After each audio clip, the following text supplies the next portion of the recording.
right, this is jpeg2RAW, show number 46, July 10th. Tonight we have a special guest, Kayla Lamoreaux. Hope I pronounced that right. Who's going to go over a few things with us here in a minute. Before we get started, I want to mention that jpeg2RAW is a weekly photography podcast. We broadcast live right here on our website each week, and you can get it later on Stitcher, YouTube, iTunes, and a bunch of other podcast catchers.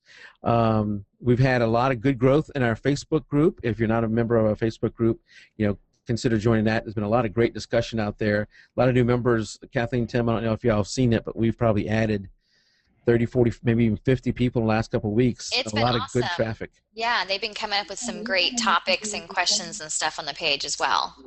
Yeah. And if you have any questions for Tim, Kathleen, or I, you can send us an email at podcast@jpeg2raw.com. Or if you have any guest suggestions, we've had Kayla tonight. Our guest tonight came from one of our listeners who sent us a link and said, "Hey, check Kayla out," and we did, and we asked her to come on the show, and she agreed. So if you have any suggestions, please send them to us. We haven't had a giveaway in a while, Kathleen, but we're getting close to having another one. Awesome. And part of the thing I've talked about in the past is, if you go on the website and you're going to buy something from Amazon and you click on one of our Amazon links, the show gets a little bit of credit. And all that money that we get from that is going to go right back into a gift that we'll give away. We'll keep just turning that over. So it's not going to be used by me to buy a new Nikon D800. I have to do that with my own funds. But and it's anything that you want to get from Amazon. It's not just photography gear. Anytime you're ordering anything from Amazon, the show can get credit if you use the link that's on our page. And it doesn't cost you anything extra either. Right. Those are two great points, because I can't see who buys what, but I can see the what. And sometimes people are buying music or they're buying school supplies. All that stuff gives the show credit. It doesn't have to be what was in the ad. So we're getting very close to doing that, and I've got 2 ideas for a giveaway I don't want to mention yet, but that we'll use for that. Let's see, what else? Oh, I've been working on a new website. So if you ever come to the site, anything in jpeg2RAW, you might even typed in jpeg2RAW, and then you get to the site called NOV Studios. Yes. And you probably always wondered, why is this November Studios? Well, it's not it's not November. It's early on, years ago, when I first started buying websites. I don't know, like a dozen, not like thousands of these. But I bought one thinking novice. You said a dozen, like a dozen is small. I own like 2. I own like none. Domains are He's like a shoes squatter. in people's closets. Yeah. It may be more than a dozen, but I don't remember. But the truth comes out. it's not much more. But anyway, the thought was Novice Studios, and I had all these bright ideas on what I was going to do with it, and it never turned out. So whenever we got ready to do the podcast, I didn't know how I wanted the site to be, so I didn't want to set it up under jpeg2RAW and then later have to make all these changes. What I decided to do is set it up under Nov Studios, and then I can take my time to get the regular site ready, and I can just flip it over whenever we're ready. So I'm hoping to have that by show number 50, but since this is show number 46, I've been having It's going to go by fast. I'm having to work a little extra fast on it, but it's getting closer. The thing I struggle with, and this is where I wish I had Kathleen helping me, is I will spend an hour on the background and decide I hate that and start all over again. So I'll spend hours and hours on one thing, decide I don't like it, and then start all over again. Yeah. Well, can I tell you? I think that a lot of people do that, because I do that too. I mean. Oh, good. Even with my blog or with my website, whenever I've thought about colors, I sit there and I stare at it. I'm like, is it the right shade of gray blue? No, got to change it. So, I You realize the screen's not calibrated. It didn't matter anyway. Yeah, it doesn't matter anyways.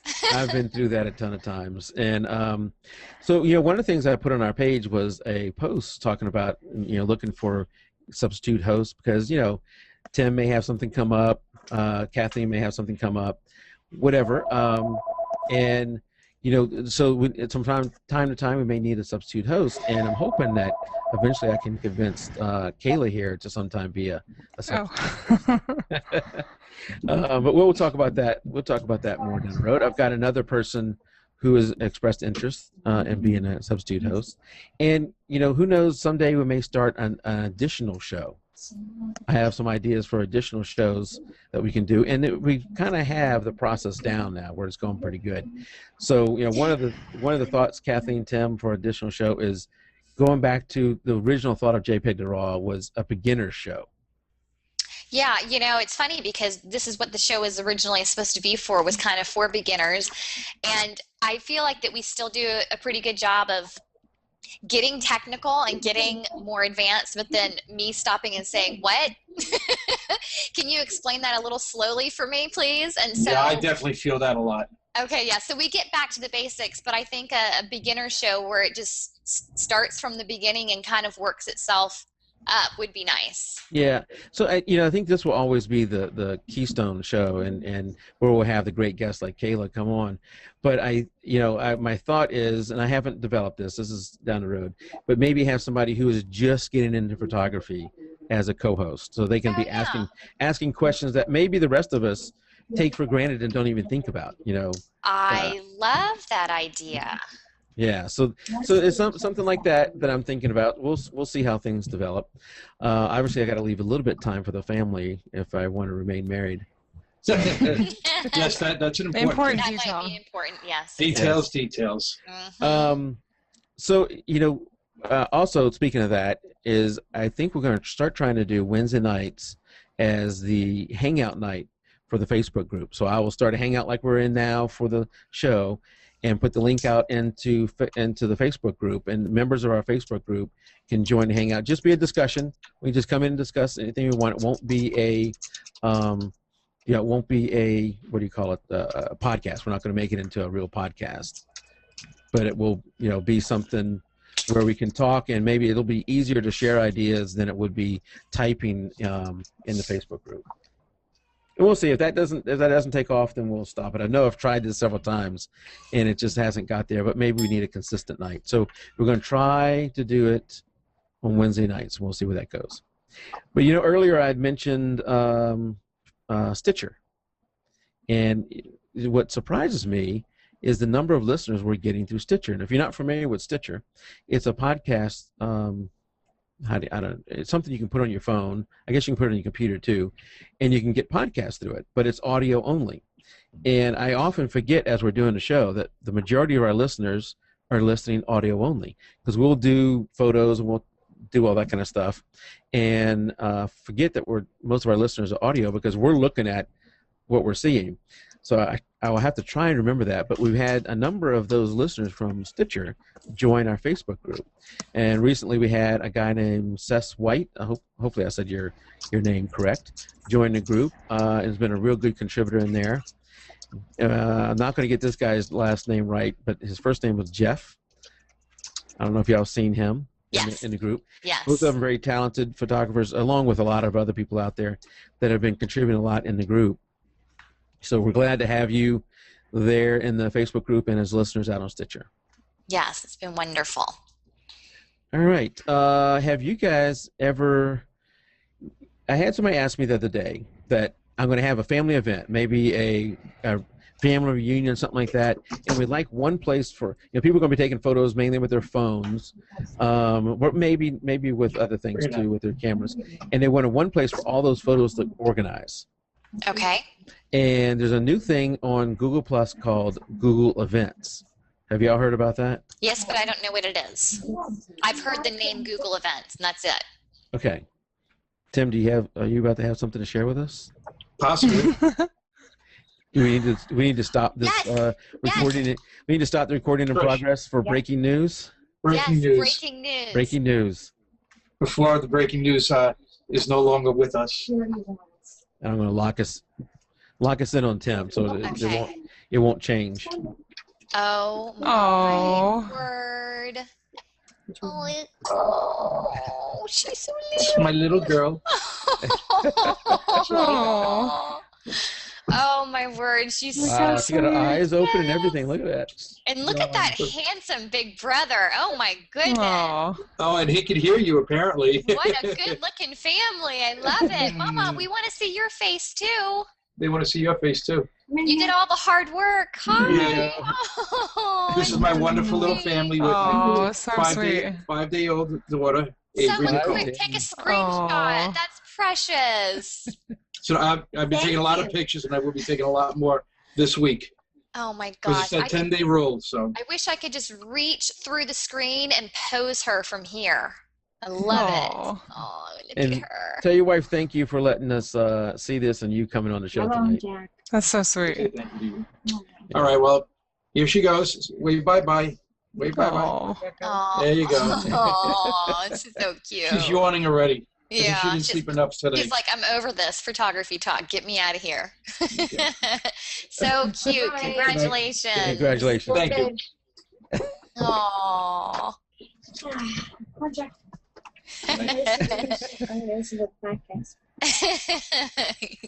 That's awesome. That's awesome. Sorry to break up the podcast. Oh no, that No, was good. please. That We was had the to- best part. We had to cut in for breaking news. That was good. Yeah. Awesome. So anyway, I'm glad she the timing worked out where she was able to come down. Yes, it worked out well. Yeah. That was She great. just had her feeding, and of course, she's falling asleep again. Yeah. Aw. That's all she's done today. Yeah. Sleep that's and eat. awesome. Sleep and eat. Sleep and eat. Those are the easy days. I used to think that the newborn stage was hard, and now I'm just like, please don't turn 3 months old. Please don't, because then I got to keep you occupied. Oh, that's so sweet. So tell us about this. Did you say it was Google Events? Yeah, I'm trying to pull it up now. So Google Events, and I don't know if we want to play this video because we'd have to listen to it. But I think it's pretty short. Y'all want me to play the video? Do it. Do it. Do it. Let's hope this doesn't crash Oh, the I computer sang here.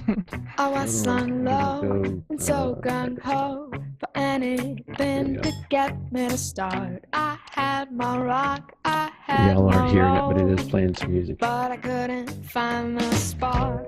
I flipped by the high by a glimpse of the green light. So we'll just have to watch the video here, not hear it. I'm guessing the music you don't need to hear. No, I don't know how it sounds with us playing over top of it, but we're talking over top of it. But you're basically taking photos with your camera or whatever, and it's all going into this one stream that everybody can see. So you invite the people to it, and then everybody can see it that's in that stream. And That's cool. It adds it to their calendar because they know they have this calendar event. You accept the calendar event, and then it takes your photos and put it in that stream.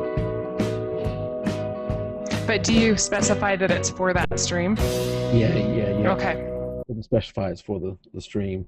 Go ahead and kill that. So I didn't transition very well. There we go.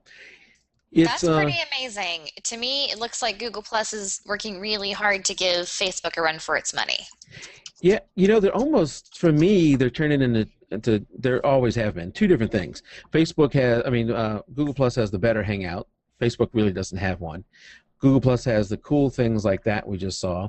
You can also, like I subscribe to, maybe a macro photography stream. Like some people tag them with macro, or people tag them with, landscape or HDR, whatever it is. I subscribe to that, so I get to see all that. And then I just follow a whole bunch of people. Facebook, though, is better when you want to have a conversation, like our Facebook group or something like that. I think it's better that way. It's also better to connect with people. We get much more of our traffic from Facebook. There's a lot of amazing photographers on Google Plus. We've gotten several of them for the show from Google Plus. And it really seems to be more of a photographer place than it is anything else. It's really nice. But I think one thing about Facebook is that it's so integrated in everybody's lives. Do you know what I'm saying? Because they're so used to checking Facebook, and absolutely. I don't know that it's that much in Google Plus. I think that's a reason for all the traffic, is because so many more people are just there as part of their life, if that makes sense. Yes. Because it's a personal, professional. You know what I mean? Where Google's a little bit more professional. Maybe not more professional, but you know what I'm saying? The more techie people use it.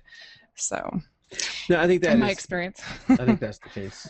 Yeah, and Facebook hit first. So, and I'm not going to lie, it can consume our lives. And so if our lives are already consumed by one form of media, how in the world are we supposed to make room for a second?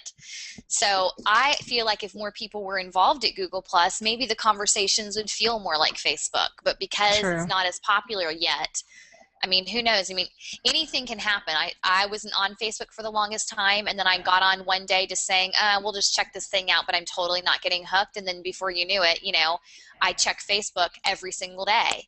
So. Well, like Eli points out, MySpace was the big thing years ago, and then Facebook knocked it off. Very true. You think Very the true. iPhone was the #1 phone, now Android's knocked it off. Anything can happen. Anything can happen. 5 happen. years from now, who knows what will be out there. Yeah. Probably everything we're talking about now may not be here. Mm-hmm. True. Mm-hmm. Yeah, who knows? But right now, Facebook has its purpose and Google Plus has its purpose. Mm-hmm. And both of them, I use both of them. I find both They of them very complement useful. each other, I think. Yeah. That's Google's really kind cool. of a grown-up Facebook. Yeah, Yes. I see that. I like that.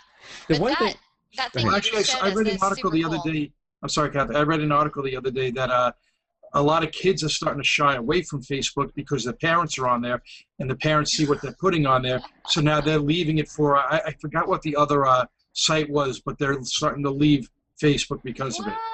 Or block their parents. Well, Parents you don't know- know that, so. so I had a niece. I might turn into that father who shot his child's laptop if my kids respected me on Facebook. Well, I just want to see you turn into the father, because that's Yeah, I knew you were going to say that, Mike. I had a niece who was posting a lot of crazy stuff on there, and she was friends with her dad. And I said to my uncle, I said, wow, it's something that you are okay with all the stuff she's posting. And he goes, what do you mean? Well, I never heard what happened to that, but all of a sudden her Facebook page became completely clean. It was nothing, all nice stuff on there. I found out later she just created a different Facebook account that she only friended her friends. I feel like it's really soon, but believe it or not, we already have a generation of kids who, started Facebook when they were in high school, and now they're trying to get jobs. And the things that they have posted on Facebook is a resume. Whether you want it to be or not, absolutely. it is your resume. And so there's things that they're posted on Facebook, even when they posted it back in high school, that are getting printed off and brought up during interviews and saying, we're not employing this. Whatever this is, we're not employing that. Yeah. And they're losing jobs because of it. Well, before we get too far off track, let's bring this back. Okay. We're off tonight- track. Tonight, our special guest is Kayla Lamoreaux. Did I say that right? Yes. So. See, Tim, I'm from Louisiana, so I can say some of those names okay. Kayla's not from Louisiana, but that's similar to a lot of Louisiana names. Okay. So Kayla, why don't you tell us a little bit about yourself and what got you into photography and what you do now? Wow, that's a lot. No, I'm just kidding. Right now I teach digital organization, both photo, workflow, and teaching people how to create their own workflow, along with just organizing, using different organizing programs. I teach in 7 different software programs, and I kind of got into photography because I just started taking pictures of my kids, and just kept going with that and growing with it. And I guess I've learned enough to know that I don't know anything. Do you know what I'm saying? Yeah. Yeah, I love that. I love that. I might quote you on that. That's pretty cool. That's seriously. I started hanging out with professional photographers, and I'm like, I thought I was good and now I know nothing. So. Yeah, well, that's just how I feel doing these shows. Yeah. I think everybody can feel that way no matter what stage in photography you in. There's always going to be somebody who's like 10 times further ahead than you are. So I think that's a pretty good thing for anybody to say. The more I learn, I've learned enough to know that I don't know anything. Yes. Yeah. So you said you teach a lot of different programs. Which ones are your main ones? Do you have a main one? The class I teach right now is about teaching people how to create a digital workflow, and so for photos. And my main programs I teach in right now, or should I say my favorite programs? No, I'm just kidding. Either one, whatever you want. My favorite program is Lightroom, but I teach in Photoshop Elements Organizer, Bridge, Picasa, Aperture, iPhoto, and I'm missing one. And I also teach in ACDC, but that's not photos. I don't recommend putting your photos in ACDC. So. Yeah, I don't know how many people are familiar with ACDC, but it's been around for a long time. Yep. I don't know what its following now is, Kayla, but it used to have a humongous following. A lot of people love their that program. database is amazing. It's just they got off the metadata bandwagon, and so it changed everything for them, their demographic, I think. So. Well, if you ever have time, you should jump in our Facebook group sometime, and I'm sure people Yeah. there would have questions. Oh, Okay. yeah. So how do you want to do this? You want to walk us through what your suggestions on workflow, or how do you want to do Yeah, that? we can. Let's see here. Let's talk about, why don't you guys help me out a little bit with the demographic of the show? I know we have some newborn photographers and we have hobbyists. Tell me what type of photographers we have We kind of there. have a stretch all in between. So I Okay. don't think that anything you say is going to, if we get too technical, I'll ask the dumb questions to bring it back down. Awesome. Okay. Yeah, I'm looking out in That's chat good. now. We have pro photographers out in chat right now, so we have a Okay. wide range of people who listen. Okay, so I'm going to talk kind of from the basis of Lightroom, but generally I'll kind of tell you a little bit about how to apply it across the board. And basically what I teach people, one of the things I think we do is we use programs like Lightroom, and we mainly go into the cool stuff like the editing. How do we make our photos look cool and be fun and all that fun stuff? And I think we missed the boat on metadata. Metadata is like your keywording, all the star ratings, all those I different see an things that empty you can do. box on my screen all the time Right. under metadata.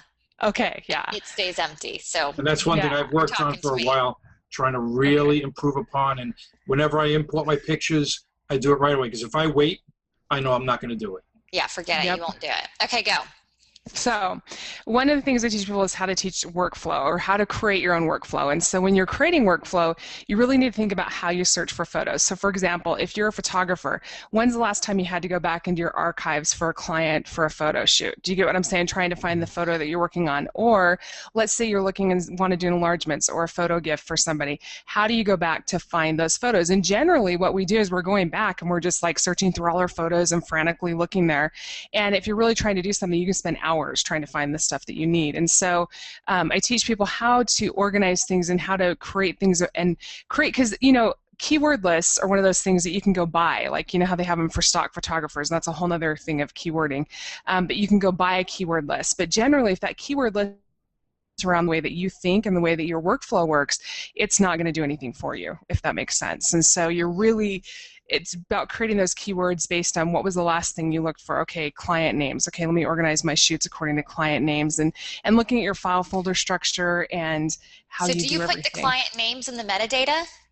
I actually don't shoot professionally, but yes, if I was a professional photographer, I would put my client names in my metadata. That if that is makes so sense. smart. I don't know why I never thought about that. Where That at in the makes metadata? sense. In your keywords. So if you're in Lightroom and you've got these little keywords, I would do a keyword tag of clients, and then I would have a subcategory of client tag, and I would do a client tag just with their name. Now here's where this becomes, if you want to do marketing, I don't know if it's a bad thing to go into marketing for photographers, but No, if I was a professional photographer, I would do all my clients, so I could be able to, within seconds, I click on that keyword for that client, and then I have everything I've ever shot for them over the years. Do you get what I'm saying? Yeah. And for Christmas, you could actually do customized templates with Lightroom where you actually just almost like a merge. You can do it with Photoshop, and you can merge their pictures into that Christmas card and say, hey, it's been great shooting you over the years, and it's customized Christmas card for them. You are that is so smart. I love that idea. So Very yeah, there's cool. just a lot of stuff you can do, but metadata really gives you the framework to be able to search for things in several different contexts. And especially for photographers who are doing marketing, you could basically say this is a newborn shoot, this is a shoot of, you could really say who, what, where, when, if that makes sense. Mm-hmm. And when you're doing when, don't do the date because it's going to come across in your metadata, which is very easy to search. Okay. But do it like events. Do you get what I'm saying? So like if you're shooting for grandma's first birthday, or for Christmas, or different things like that. For me, in my when, let me just go into, I'm actually in Lightroom here. My keywords are based around things that our family is doing, if that makes sense. So we'll have like vacations and specific names of those things. But the what is what gets really powerful for professional photographers, because you can really go into relationships and start looking at the things, because when you're shooting photos, and even for people who like me are just shooting for my family and friends, I can go and find relationship photos with just one click of a button, and it brings up all those photos that illustrate What do you mean relationships about between parents. relationships? So, for example, let's say that you have a photo that is of a mother and a child. Does that make sense? Or of siblings together. So I have a keyword that says relationships, and then I have sub-keywords of like siblings, father-daughter, or mother-daughter. Do you know those type of relationships? Which those are those heartfelt things that you can bring up in a second. It's really helpful when you're creating something for a family as a gift album, different ways that you can do stuff. So, now, you're just saying the generic, are you saying the generic term mother-daughter, or the actual names of the mother and daughter? Nope, I would just do the generic term under what? Because again, you've got your client name, or the people, the who, under your who, if that makes sense. Yeah. And so then I can search completely on relationships. Like, let's say that I'm going to go do some type of a show. I pull up all my images over the years that are mother-daughter or child relationships, or if I'm branching into something new. You can basically organize your shoots based on what you've actually shot, if that makes sense. Well, a lot of and then pull times, up all those. a lot of times, like once a year, I see a lot of photographers do this, and I've done it in the past too. Like Mother's Day will come around, and so I'll do a blog post of a bunch of different mommy baby pictures that I've done throughout the years, and I sit there and I'm like, who did I do and which ones are my favorites? And I like go and open up all these different folders to try and figure out my top 5 images for the year, and this would make it so much easier if I just typed in mommy and baby, and they all popped right up, and I could just pick the ones that I want and export them, and there we go. Yeah, and the other cool thing is with Lightroom, you can actually move them directly over to Flickr and put them in your Flickr photo stream and then blog from Flickr. Does that make sense? So you just copy the code into your blog. So you're sharing everything from Lightroom. You don't have to resize it for your blog. It's just this automatic workflow that happens. Okay, so you can go from Lightroom to Flickr automatically? Yes. Yep. You can go to SmugMug, Facebook. SmugMug, Facebook, yeah. And then from Flickr to your blog? Yeah. Okay, Now, I know nothing. Where is your quote? I've learned enough to know I know nothing. that I know nothing. That's true. Kathleen, I take it I still feel like I don't know enough, so. Kathleen, I take it you've not used Facebook to do anything, I mean not Facebook, but Lightroom to do any sharing to things like Facebook or SmugMug or anything like that. I could never figure out how to get the Facebook thing set up, so maybe that would be a good tutorial. Yeah. And then when I want to do something for my blog, I just export to a specific blog settings that I need with my watermark and all that jazz. That works too. Now, Kayla, you're doing all of this stuff just in the keyword section, right? Yeah, yeah. Okay. Can you show us, is there any way we can do a screen share and you can show us where it is in Lightroom? Do we have that? I am trying I'm trying to do it. Let me try again. It wasn't big enough. What if Kayla, can you get it on your screen? I don't know if it would make a difference on her screen, but let's see here. Okay, tell me how I screen share. Big enough for the thing. I see what you're saying. Yeah, so what's happening now is see, I don't think that's big enough, and I don't know if it'll. No, I mean I could see what. Well, I don't see it on the. I see it on our Google Plus page, but the other page it's. Yeah. So hold on. Okay, let me see if I can do this. Let me do this. Oh no, I can see his. Okay, cool. That doesn't make it any better. I will. Yeah, it's the quality is not there. Yeah. Do you want me to try to do it? No, it's probably going to be the same thing. Yeah, I mean, I kind of use the keywords like this with my friends. I put my friends' names in, their kids' names in, and then I have I give them a Christmas CD every year of all the pictures I've taken of their families over the year, and utilizing this to kind of pull it back in. Man, I want to be one of your friends. I never get stuff like that for Christmas. Oh, here's your personal paparazzi of all the pictures I've taken of you throughout the year. That's pretty awesome. I'll tell you where it comes in really handy. My daughter plays basketball, and so every year I go shoot the team at every home game, and then at the end of the year we actually will go back and go through, and I just do CDs with the folder of just the players. Each individual player has every photo that they were in a folder, and then I do all the team photos, and then we put together a book with blurb. And so it's fun. It's a lot of fun. That's awesome. So wait, hold on a second. Let's go back to that. So what sport was that again? I missed it. Basketball. Basketball. So basketball, you're taking photos of the basketball players, right? Yeah. How are you individually tagging each photo with, player A, player B, player C? Is that what they're named? Yep. So when I go in and I download, the first thing I do, I'll share my workflow with you. Maybe that'll be a little bit Yes, interesting. let's do that. Okay. So when I import photos after I've shot, I move them all into a folder for the year. So I have the entire season in one folder. And then at that point, I just go quickly through and do who is in what photo, if that makes sense. And I've got the girls by number as my keyword, because I'll go to like 24 and then I'll have their name, just because sometimes That's exactly it's a lot easier. Exactly. Tim, you're my best friend now. No, I'm just kidding. Anyway, and so you keyword everybody, and then at the end of the year, it's so easy. You just go through, and I can just click on their one keyword. I export to a folder for their stuff, and then I take all the photos all together and export them to a folder, and then we just go ahead and burn those to DVDs for the girls. And then the blurb book, I'm actually using Lightroom to create stuff with templates, or I'll get a template in Photoshop and do the same thing, and just move photos, and we made a coach book. Yeah, lots of fun stuff. But the metadata made it doable. I've never been able to do that before I started keywording each photo, if that makes sense. And Lightroom made it so easy to do keywording. I was using Bridge previously, and that was painful. And then I think Photoshop Elements I had used a long time ago, and that really was terrible. And when I tried to import that in later on to Photoshop, it wouldn't import. Everything I had done did not go into the metadata, and I was really annoyed. And Lightroom, once I started using Lightroom along with utilizing RAW, it changed my total workflow. And like I said, I go into the pictures as soon as I upload them. Like all the pictures I took of my daughter this past week, I went into Lightroom, I updated all the pictures, and I put all the metadata, updated all the metadata in it, and even the map location of the hospital where it occurred. So. Awesome. That's awesome. Very cool. I love that. We're gonna get Kathleen on Lightroom yet. Yeah, I use Lightroom. I just haven't done the metadata part. I just use it for, culling my images and all that jazz. And there is something that I want to throw out there that's, kind of along the lines for the professional photographers out there. It might also relate to people who aren't doing professional photography, but I used to spend, I'm not kidding you, hours just culling my images. And these are not even my personal images. These would just be images for my clients. Because I took them and I have thrown my heart into them, I was so emotionally involved. And so Lightroom has really helped me speed up the process of going through and being quicker. But the main thing, we're going to have a guest hopefully in a few months from now. Her name is Tammy Young, and she's going to talk to us a little bit more about this because she's the one that got me on this bandwagon. But I used to, have a set fee for the entire disk of images for the whole photo shoot.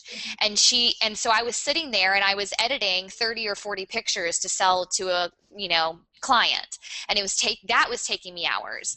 And so now what I do is I throw everything into Lightroom. I go ahead and I pick my top 20 to 30 images, and all I do is I make sure that they are exposure correct and color balanced, and then I let the client see them, and then now my clients purchase which images they want to purchase, and I only edit the images they are going to purchase fully out.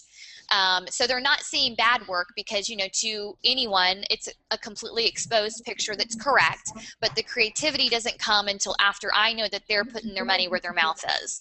And my struggle with that initially was I was so afraid that if I have a hard time culling through images, how in the world is a mother going to say no to any images of her baby? And I have been shocked and amazed at how quick and decisive my clients are on the images that they want. I thought there was no way a mother would be able to choose between, picture 1 and picture 5, and they do.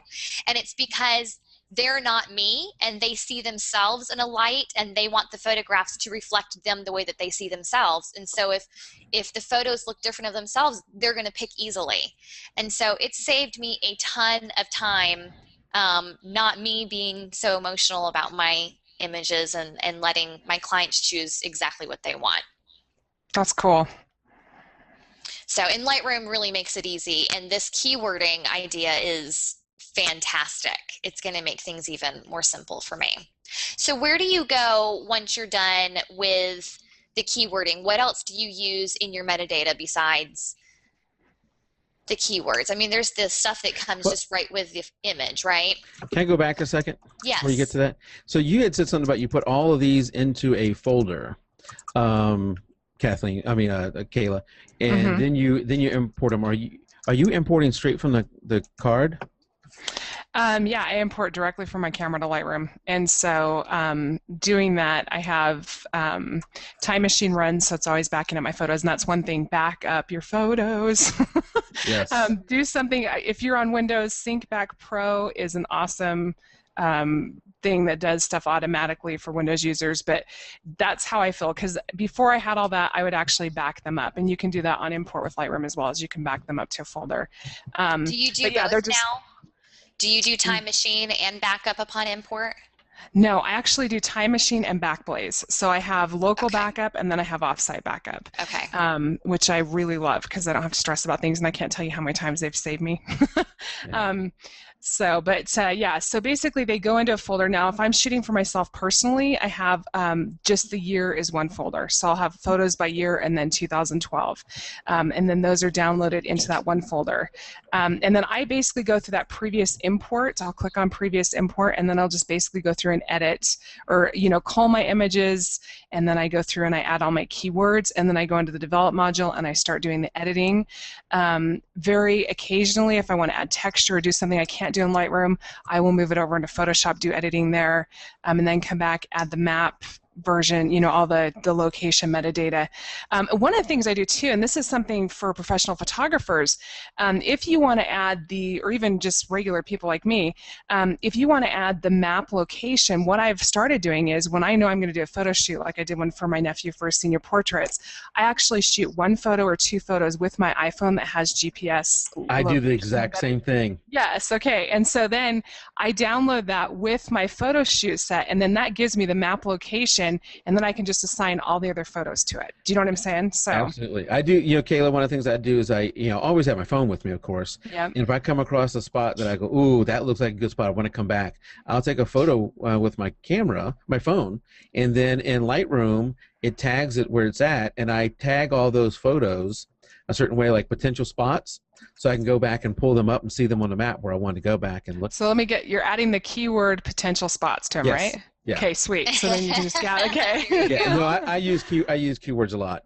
Okay, cool. And I am religious about backup is one of my big things. I've been preaching about that for quite a bit. And when I import, I do the send it to two places thing. Yep. So when it comes off my card, this is a 1 gig card. This is old. Look at that. Yeah, really. Wow. when I don't know. Do you remember when those were so big though, you guys? Do you remember Yeah. that? I don't know where my regular card is, but anyway, when it comes off the card, it goes straight. In my solution for backup, maybe not to everybody's, but I have a massive server with 18 terabyte of storage that all my images go straight to there. It's a rated system. It goes there, it's protected.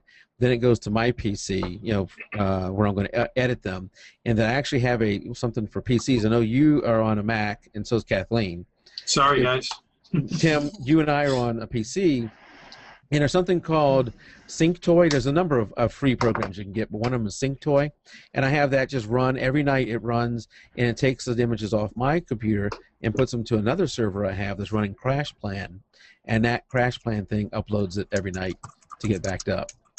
I would have a RAID system right now too, but I don't because someone hasn't sent me their tips on because of my what to card. buy. I know. Well, Kathleen, if you want to, we can hang out after the show and we can have a RAID discussion, and I will walk you through something, because it's just in one of the groups we're on in Facebook, a lady in the last 2 weeks lost her hard drive. Yes, and if I lose mine before I get my RAID system, I am blaming you. Well, just so you know, a friend of mine lost a hard drive with a lot of web information and pictures on there, and he had to have it recovered. And I had actually recovered the data for him previously on it, but this time it was beyond what I could do, and it cost him $1,000 to have it recovered. Yeah, I've had it done too, and it's very expensive. It's a lot cheaper to back it up yourself. Yeah. Okay, so I have a question for you. I don't know if anybody else is thinking this, but the OCD person in me, when you're talking about keywording all of the images and having all of these, who, what, where, and when, and the client names and their relationships, I'm thinking about the thousands of photographs I currently have on my computer that are not keyworded. Yes. And so can you give me any sense of sanity? because there's no way I would have the time to go backwards and re-keyword everything. What would your suggestion be? I have a lot of students working with 10 to 50,000 images. Does that make sense? And so you're talking, and then that's just family photos. First thing I tell people is delete. But of course, if you're a professional photographer, you're not going to want to delete. No. The other thing is that keep in mind when you keyword in Lightroom, you can keyword like 22,000 photos at the same time. Do you get what I'm saying? So if you know going through like pretty much through your folders, you should be able to keyword your clients pretty easily because all their photos are going to be in one shoot. Does that make sense? Sure. And so just select all those photos by clicking on the first one, shift clicking on the last one, and then keywording them. Do you know what I'm saying? So do that to keyword them. And I don't have to necessarily be as specific on those because I just need to be general with the ones that are past and be more specific as I go forward. Yeah.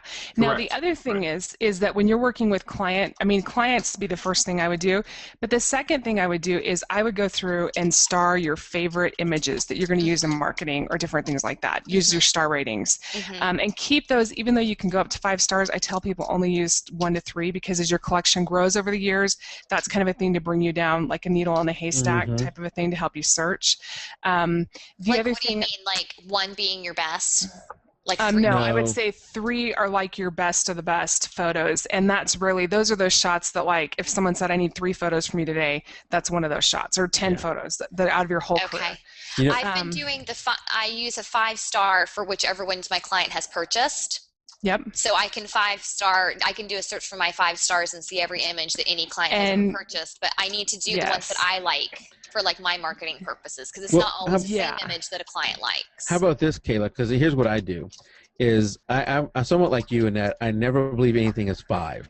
So nothing has ever gotten the 5-star because I think, in my case, it always can be improved. So I might have a couple of 4 stars, but most of mine are 1 through 3. And what I do is I'm going through a photo shoot. Let's say I did went and did a swim meet, and I did 1,000 photos. I'm I have a finger on the P key and a finger on the X key, and I'm going, P for flag, X for delete, reject. Reject, yes, it doesn't do it. And as I hit those, it automatically goes to the next photo. To the next one. So I'm just going bing, bing, bing, bing, bing as I'm going through it. Now those ones that I've P'd, flagged, I go back through those, and I might star a few of those. I'm not going to star very many of them. If somebody buys some from me, I use one of the color things. What are those things? The labels. Very smart. Labels. I use one of the labels. Smart. Yeah. Very cool. Have y'all ever used any of the labels? Yes. Not consistently, but yes, I do. Well, I don't have a lot of people buy photos from me, so it's pretty easy. Now, Kathleen, going back to you on your 5 stars, that would be a really easy way for you to go through and keyword relationships, just grabbing just those 5-star photos, because even though like those are something that clients have actually liked, and then you can go around those and just kind of keyword different things if you wanted to. Okay, right. But keeping in mind, because it's for your marketing, you don't have to do it all at once. It can be done slowly over time. You could say, I'm going to do this, spend 20 minutes every week or something doing it. So. That's good. And so a couple of things out in chat that they're saying, and I've done this too because I have a lot of, like Kathleen, I have a lot of images that don't have a lot of keywords. You can create a collection, and a smart collection of photos without keywords. Yes, you can. Wait. So you do a smart collection. You tell it you want it to pull every photo that doesn't have keywords. Yep. And then you keyword all of them. Yep. Yeah. Or what you can do is I've done this too, where I have taken all the images that maybe I did all of them and added a keyword to every single one of them that was not keyworded. That was the keyword, not keyworded. And that's where I actually do my labels, is when they're not keyworded, or I have a folder for them. So now all of those are in a smart collection called not keyworded, and as I keyword them, I delete out that keyword. Okay, gotcha. So they get removed. Oh, okay. And that may be doing that because I want to do a little bit more keywording than what we've talked about, just the overall keyword for a whole shoot. I may want to do a little more specific, and that gets me that. Okay, so sorry, go ahead. Yeah, somebody else said, Seth said the stars are not forever. You can always change those. Yeah, I'm pretty happy right now with my clients' favorites being the 5 stars because that's the 5-star image in their eyes. But I like the idea of I don't ever use anything but 5-star. I've never started anything else. But then I've always gone back to a session and been like, ooh, I want to use something for marketing. Now, which one's my favorite? And I take forever trying to pick. So using like a 1-star to 3-star rating for my own personal preferences would be really good.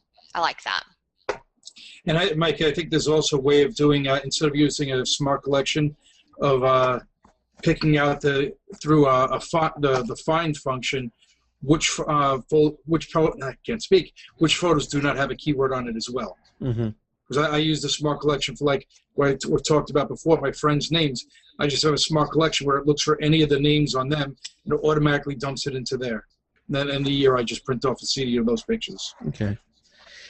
Now, talk about a few more keywords that you would set up, because you told us client names, relationships, who, what, where, when. What other? Do you have any other ones that you really like to have on yours, Kayla? I mainly do everything in subcategories of the who, what, where, when, if that makes sense. And so my keyword list is really long. Where I do things by state, then underscore, and then like city or different things like that. I probably should just show you. No, my keyword list is way long, but yeah, and mainly mine's built more around a hobbyist type of family photographer. Do you know what I'm saying? Just for myself, if that makes sense. If I was a professional photographer, I would look at what demographic I was marketing to, just like you do with stock photography, and then I would build my keywords around that, if that makes sense. So you know what I mean? For where, the way I would use that is I have, a handful of locations that I consistently take clients to. And so, I'll say, West Bank, which I know I go there all the time. And then I consistently have clients ask me that are new clients, well, where do you want to take us? And so it'd be great for me to grab 3 different images from 3 different locations and zip them out an email and say, here are 3 different locations, tell me your thoughts or whatever. And then it's also easy when I have other photographers ask me for locations in my area. A lot of times I'll get a photographer who's coming here this side of town for a photo shoot, and they're not, they don't know the area, and I do. So they call me, and I sit there and say, well, past the 3rd tree, and then there's a big truck, and then you take a left, and it would be really nice for me to pull up some pictures and give them some ideas. And then if the mapping was on there, it could also give them the GPS that'd be location. great. Yeah, because the GPS would be there, right there. So mainly I've because of the map thing in Lightroom, I've kind of moved my where to more things like grandma's house. I mean, I know that sounds crazy, but just those little things that are kind of memento type of a thing. Yes. So. Yeah. Yeah, we've only talked about the keywords. Do you use any of the IPTC fields? I think that's what it's called. Yeah, so when you're looking at, I use captions quite a lot, if that makes sense. And so I generally will tell the story. Now, granted, if you're a professional photographer, this will be a little bit different, but the photos that you're taking for your family, those captions are priceless, because the other thing you need to remember is those captions are also searchable. And so I will tell the stories behind the photo that are not in the photo, if that makes sense, because we can tell the who, what, where, when, but then I just tell like a quick 2 to 3 sentence thing, or why we took the photo, or different things like that. So well, that's cool. We do that. One thing That's a lot to do. Yeah, one thing I haven't tested. And I only do that for specific photos, not all of them, like photos that I really, really like, if that makes sense. So Okay. Inside the IPTC fields, there's a field called job title. Let's see, you can, I wanted to test that just now, and you can apply that to all the things that are selected. I've never really searched on that one, but I wondered if you used anything like that. Kathleen, I don't know if you've seen it. I've seen it. I just haven't done anything with it. Yeah, and I don't know if it gives you any advantage over just using keywords, because keywords are so much easier to use than the IPTC fields. Would you recommend, Kayla, just sticking with the keywords? Or do you get into the difference? Okay, keywords would be there. The difference would be if you were doing professional corporate work or doing newspaper work, because that job title, that's where they're going to look. The keywords, they're going to be looking for keywords to search on. The job title, they'd be looking for a specific job. Like that's where their computer system. So a lot of this IPTC depends on, like, I do some shooting for the local newspaper, and so depending on how their system imports stuff depends on how I do a lot of my metadata for those specific projects, if that makes sense. So.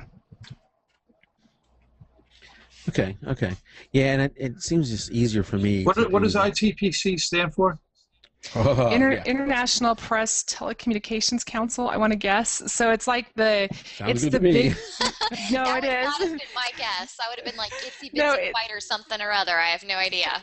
Of course, my of course my you would job, have. I work with like these scrapbookers, so I'm like international prolific trendy crafters is what I say it's not. But anyways, that was my joke because no, really, because it was made up by this Press Telecommunications Council because they wanted to have something where it was streamlined, and because of the streamlined, it means that all these programs are writing around it. And one of the things I was going to ask Tim is, have you started converting your RAW to Ding in Lightroom at all? DNG. Yeah, I Well, call it actually, Ding. I thought that you meant, yeah, every single one I convert RAW directly Okay. into DNG. Why? Yeah. Why? Because it gets rid of the Because- sidecar information, as far as I'm concerned. It's one less file to keep on my So computer. do you do that upon import? Yes. Yes. But then you're not Yeah. editing a raw image? It is a RAW image still. Yeah. Okay. It's a digital, it's DNG stands for digital negative from Adobe, where they believe that since every manufacturer has their own RAW file plus multiple RAW files within their own manufacturer, this is a digital negative where it would take all the camera RAW formats into one that hopefully 20 years, 30 years from now will be the RAW format that you can always open, kind of like a JPEG, where if you try to open up a RAW file from a camera from 10 years ago, you may have problems opening it up. Or you think about, you're too young to know this, Kathleen, but 5.25-inch discs on a computer from 20 years ago, if you try to retrieve data from that disk now, you're not even going to find a drive that'll open it up. So it's kind of a way of standardizing a RAW image, is what Adobe tried to do. Yeah, and from the metadata standpoint, it's like a house edition because it gives you closets for the metadata, because the RAW files always had to store them in those XMP sidecar files. So that's why I really recommend doing DNG. You know, Okay. What do Tim- you do? Mike, do you do DNG as well? I do not. I'm just, you know. I've been trying to convince him. So Tim, a couple of weeks ago we were on, and I think you showed me where it was. Do you remember that? Right, it's on the in the import. Yeah. It's on and copy as DNG, I think yeah, it is. I clicked that, and the next time I came back from a photo shoot, I just downloaded all the photos in Lightroom like I normally do, and I'm sitting there working on them. Like, what the hell is this? DNG? Oh crap! I forgot to Tim turn. got me. I forgot to turn that off. So I was convinced that there is no way this really can be as good as RAW. There's just can't be. So I re-downloaded all the RAWs, and then I went through and I did side-by-side edits, and I could not see any difference whatsoever. Interesting. There you So, go. You have a Yeah. convert. yeah, Now, here's the other thing. To convert, let's say you want to go back and convert all your RAW photos in your library. You just select your photos, or you could do Control-A for your whole library or whatever, and then just choose Library and then Convert Photo to Convert to DNG, and DNG, it'll convert. correct. Yeah. How long will that So- take? Should you do it like before you go to bed? Yes. If you're going to do it your it'll entire take a long library, time. yes. Okay. Yeah. And But I it tell you will what, it's save worth you it. space? I think it does. Yeah, they are smaller, but then it's like you're shrinking everything down, but then you have closets for metadata. It's like a Harry Potter closet, one of those Harry Potter tent things. I I like Anyway. it. Yeah. Very cool. it And puts then that will everything. take effect on Time Machine too. Well, I like the Yes. fact that you don't have that the sidecar file, so you're not worried Yeah. about separating those files. So in my mind, that Using was something them. that, Yeah. that benefited me. Interesting. I The like one it. downside to that, Kathleen, is if you use something like shoot.edit and you send them a file, your You RAW need file, the sidecars, right? you need the sidecar files. I don't know. We have the president of shoot.edit coming on in August. I think that would be something to ask him. How does he handle DNG files? I imagine at that point they just set up, FTP server or something like that, and you download, upload the full files rather than just doing the sidecar files. But that would be a I question. thought shoot.edit was just sending you back the file of the actual edits to Lightroom, weren't they? Yes, Yeah, but that's that's what the they do. XMP file. That's the No, XMP. that's a set. The Adobe file for Lightroom. That's not the XMP there's a separate file for each RAW file. Okay. Let me see if I can pull up an old shoot.edit thing and tell you what Well, it is. I could be wrong. That would be a question for him. Yeah, that's Yeah. something we when should he ask hasn't him. come on. And people are commenting in the chat, but I don't know what they're saying.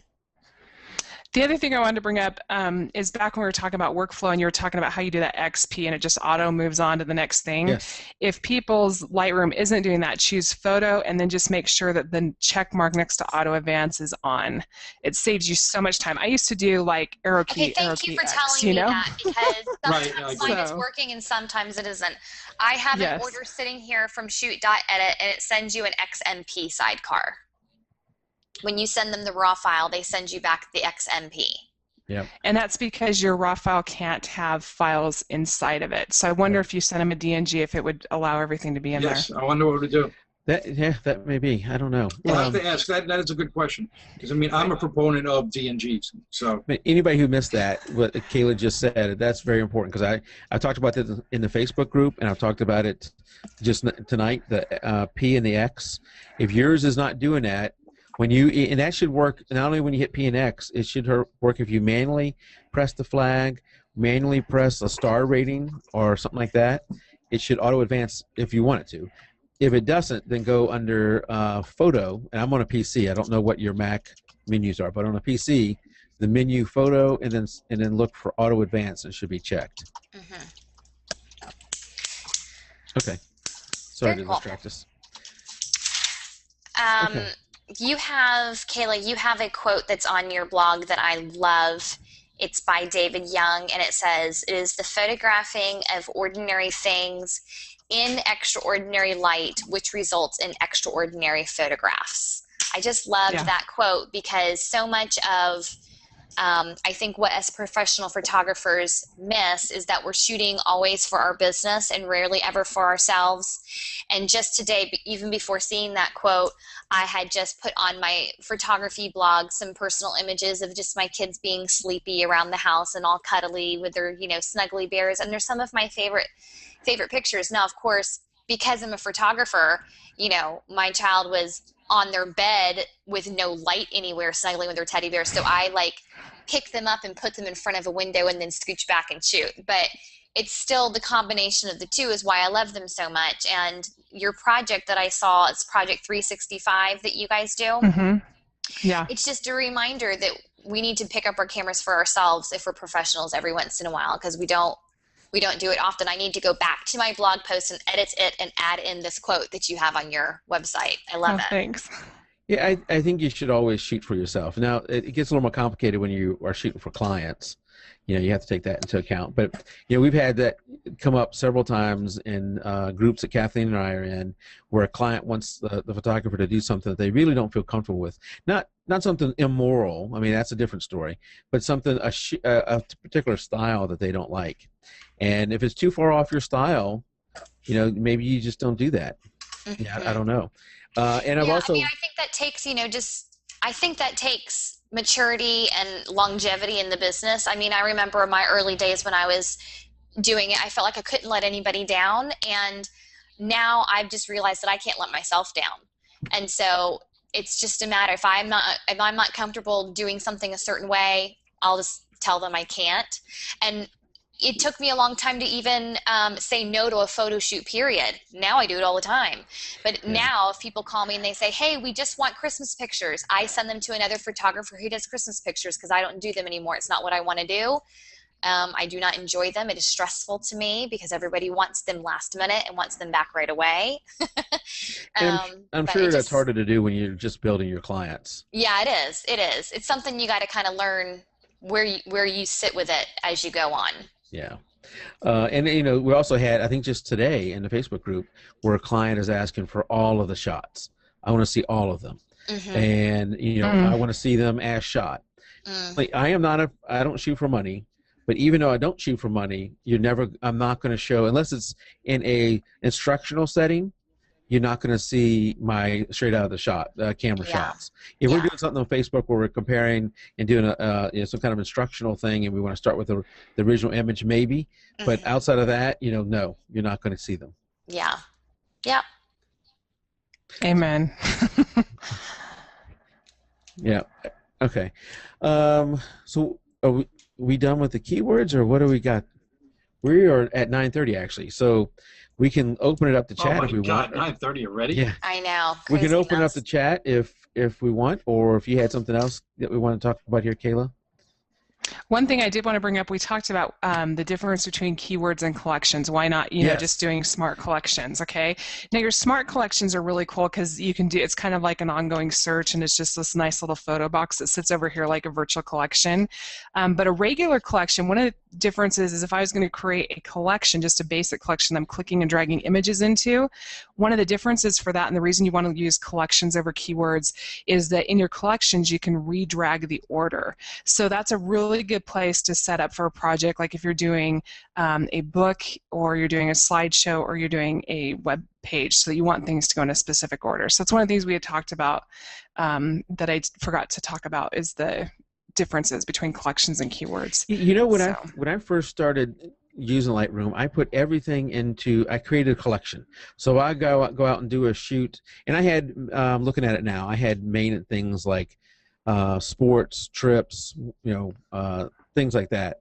And I'd put things like under trips, maybe I'd have vacation, then under vacation I would have so and so. So a hierarchy there. And I'd put all this stuff in there, but then as I would take something over to Photoshop or do some kind of edit, it didn't always come back into that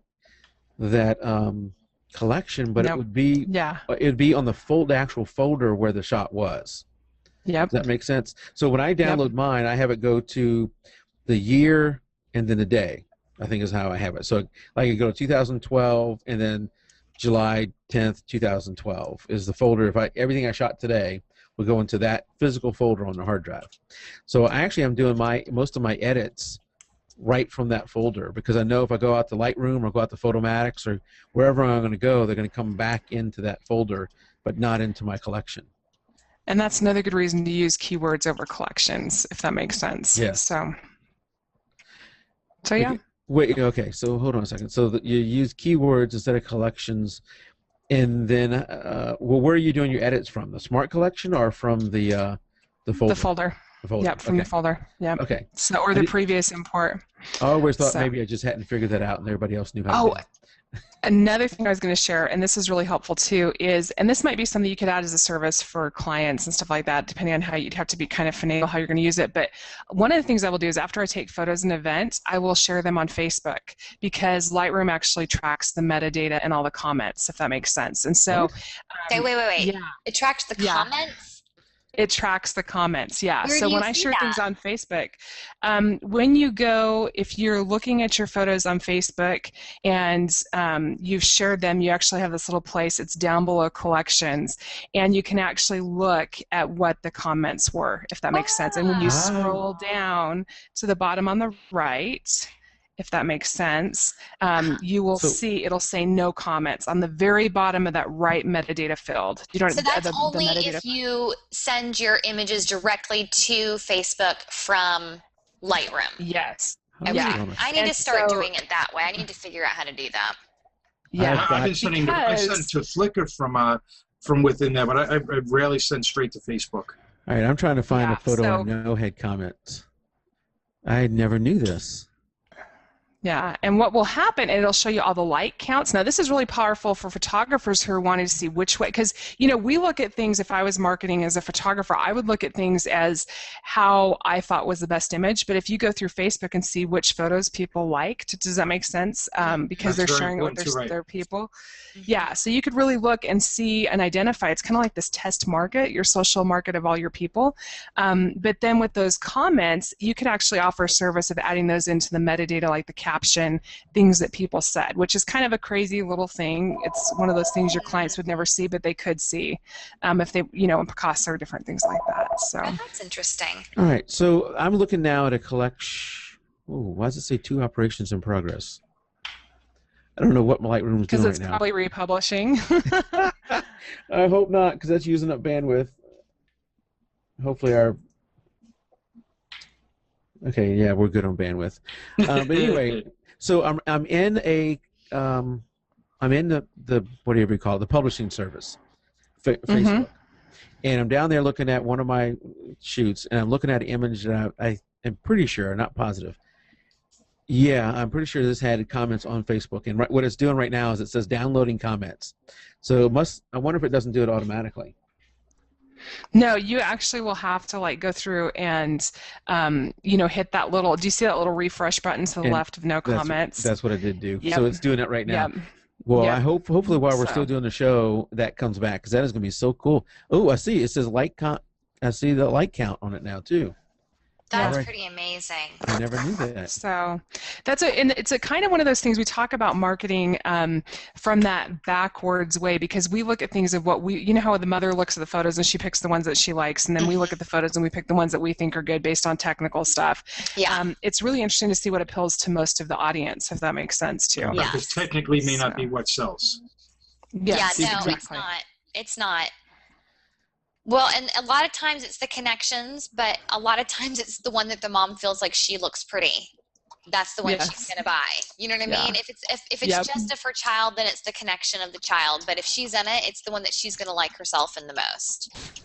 Well, the other thing is too is if you're sharing to your Facebook page for your business, then that's another way that you can really check those likes out. Does that make sense? So you're looking at the likes of what everyone's liking that you're taking as well. Right. So Okay. Well, how about we open it up to the chat room and see if there's any questions that we've missed. I know there's been a lot of activity out there. Seth and Jennifer and Jackie in ELI. I don't know how to pronounce that properly. Eli. Eli. Anything that we missed that you were asking? You want to ask Kayla? We'll give them a second here to catch up. There's a delay, Kayla, between what we say and what they see. That's Elizabeth. Elizabeth. Elizabeth. Not Eli. What do you consider a good number of likes? Oh, look at that. So now my comments just came through. Stop it. I'm seeing So I'm seeing the comments on it. Anyway, I'm distracted now by looking at the comments. he's like, what Of are course people you are. saying? Oh, and I just got the warning, are you still here? So yeah, I'll be seeing that here in just a good number of likes. Gosh, that is difficult. I think it depends upon how many people are seeing it. Yeah, I mean, if you're talking to somebody like the pure Photoshop action girls who have a gazillion 40,000 followers, Facebook right. fans, then I would say it would not be a good day unless you at least had a couple hundred. So maybe But- 10% of the people that There you following go. you? That's not bad. That would be a really good that's setup. a gauge of your people. That's a better way than a hard number. But I don't- I mean, 10% may even be high because they have I think 50,000. They have 50,000 followers, and I So- doubt they get 5,000 likes. Right, that would be a lot. So Yeah. it may be more like 1%. Yeah, I would say 1% of the number of fans you have. Hey, we're making this up as we go. 1% it is. And we're just making it up. We don't know for sure. I need to close Lightroom or I'm going to be distracted. No joke. Shut that thing down. And I think it's using up. Who CPU needs a power, dark too. room when you have Lightroom? Just There kidding. you go. I like that. Bada-bum-bum. Aw, you're full of them. I like it. If I don't know if who was asking that, if that was Elizabeth, whoever. I think it depends on where you're sharing them. If you share them on your Facebook page, and you have however many likes you have. I mean, how many likes of your Facebook page, that is going to depend on how many people see it, and you can promote a post now on Facebook. I don't know if y'all have seen that, where you can do a post promotion for like $5, $10, whatever, and it gets more people who can see it. It's just making me mad. I don't even like talking about it. Why is that making you mad? I know that it's Facebook's right to try and make money on it, but it's been really good for me up until now to not have to pay for it at all. Well, no, you don't have to pay for it. Well, what do you mean then? So, like, let's say if you go to the jpeg2RAW Facebook page. Right. So you're talking about people that aren't friends of your page would see it? Well, even so, like right now, I did the post about Kayla coming on, and we had 211 people. I'm looking at one of them. 211 people see it at the one I'm looking at, and I don't want to refresh the page right now, but that may mean that people who have liked the page, because we have a lot more people than that who have liked the page, that by the time they went to their stream, we were already too far down, they didn't see it. When you promote, So it pops you back up to the top. yeah, I think that's the theory. When you promote a post, it's going to be sticking out there for several days, so people will see it more often. So once you see it, once you've seen it, I think then it takes you out. Okay. So like, let's say I do a post, Kathleen, you've seen it. Now you're not going to. It's not going to stay at the top for you. It's going to go away. Okay, But- gotcha. But it's going to keep putting it out there. Now, my experience has been that they tell you that we're going to promote this post and you're going to have 1,500 people see it or 2,000 people see it. However many they're going to tell you, it's not going to make it to that number. Okay. Yeah, it's going to make it to. If you get half that number, you're doing well. Okay. Now, what's crazy is our number one post that's been seen the most by the most number of people. Which and one? And I'm giving away a little bit of secrets here, but we're averaging generally somewhere in the 500 to 600 people see a post. How do they know that they've seen it? They just, if I go to my Facebook on my phone and scroll through, then Facebook knows that I've looked at it? Yes. Okay. Yeah. Interesting. And on your page, I think you have to have 50 likes, or it's not very many. But once you get a certain number of likes, it shows you how many people have seen it at the bottom of the post. So we're average somewhere in, like I said, 500-600 or something like that. We had one post that 19,795 people saw. Wow. Guess what? What post was that? So it was a very lengthy post. Uh-oh. You know what it said? What? It said, "When is back button focus a bad thing?" That's all it People said. were searching. That's all it said. And I didn't even know that it had that many people had seen it until I was looking at one of a recent post, and it shows you at the bottom, 19,795 people saw your most popular post. Wow. And I was like, what? That's got to be a Facebook error. And then I searched through and I found which one it was. So the post that you put on Facebook, you should also be trying to use keywords within your post so more people are attracted to it. Like putting something like a topic like back button focus attracts more people because it's a common topic. Yep. I am And going to people are Britney searching. Spears Yeah. all over my Facebook page. Look at this newborn baby, Britney Spears. Well, you also have to think about who you're wanting to attract. So, for instance, we've talked before about doing I can never pronounce this right. Boudoir. What? How do you say that, Kathleen? Boudoir Thing. And I know that we could. Boudoir. That's what. Yeah. I'm not hearing Kathleen all of a sudden. She's being muted.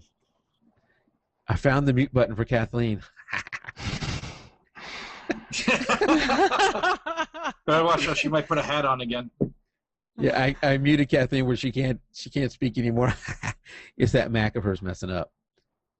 It's the Canon Mac combo that's messing up and she can't talk. Hey, I've got Canon and Mac, and I'm just fine here. I know. I'm just doing that to her I'm to joking mess with with you. her because she can hear us obviously, but she can't talk. Anyway, what I was going to say about that was I can do a big post on and promote that show, and we'd end up with probably a large male audience, but it would probably be the people that I wouldn't necessarily want. They wouldn't be coming to enjoy the show. They'd be coming to do other things. So you also have to be careful. The keywords you're using, you may not. Who are you trying to attract? So if you're just putting Britney Spears out there, you may not attract everybody you want. Oh, come on. All right, Lindsay Lohan, if I must. So, all right, what other questions out there in chat? And I think, hey, we got Seth White out there. I know Jennifer's been here before. Seth, is this your first live show? Or RuPaul? Yes, his first live show. What do you shoot with, Kayla? Canon, but what's funny is I have this 40D that wants to grow up and be a 70, so Ooh. someday. Yeah. But I spent my money on my lenses, so What lens it is. It's a good camera. I shoot with 2.8 glass, so I've spent all my money is in my lenses. Yeah. So that's smart. with the L series, yeah. Yeah. Oh, see, I'm kind of jealous of that. Anything with that red ring around the front makes me happy. I know, and it's one of those things you're like, does it really make that much of a difference? And I don't know. And then you kind of think, no, I don't know. So it makes you feel like it does at least, right? So, yeah, it's one of those psychological things. It's like the placebo pill, Yeah. So so Kathleen, you're telling me I need to be nice to you, or I might have to find another host that you would leave.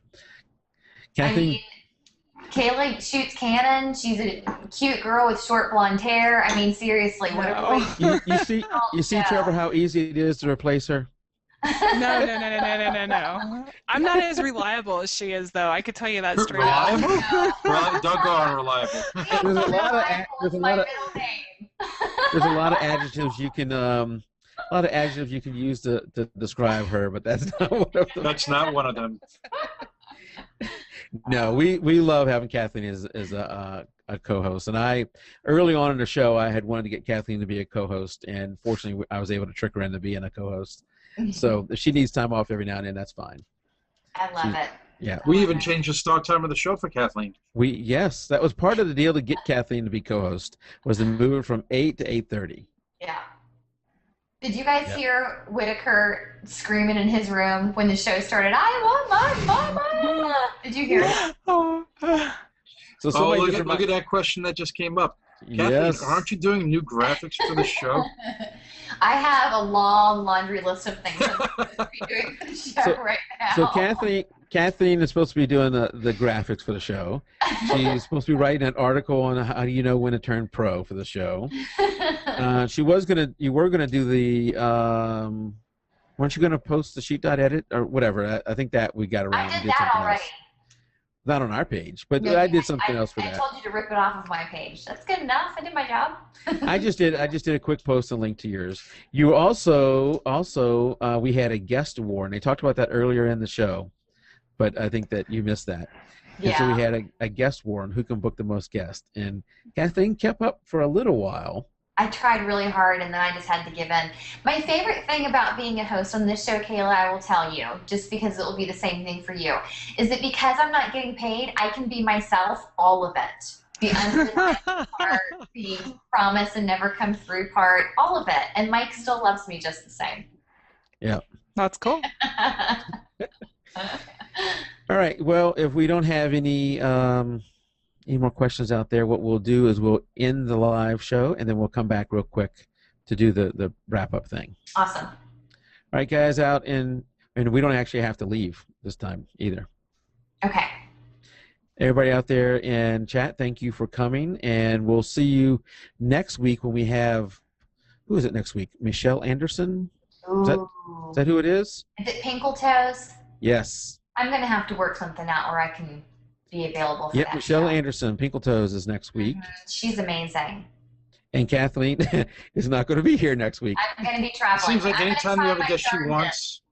I just got to figure out, I'm staying in the boondocks of Virginia, and they don't have internet access that's quick enough. I would be in and out all night long. And I think they pay by the minute that they're online. It's ridiculous. So I might go to Starbucks and then just sit there and like wave at you guys every once in a while. So Kayla, maybe me and you need to talk. But then after that, next week after that, we have Stacy Jensen, who's wrote 4 or 5 articles for the show so far. Really, she's really active. And then Sposa Bella, a husband and wife they're awesome. wedding photography team. That's really awesome. Great guests coming up. Yeah. And then the guy that had to cancel, had an emergency come up. The guy who does black and white, exclusive black and white, and he does storm photos, a lot of storm photos for black and white. And he is an amazing photographer. Had received a ton of awards. He's coming back August 21st. Very cool. Very cool.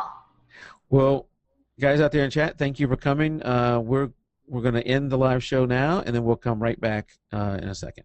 Good night, everybody. Good night, guys. Good night.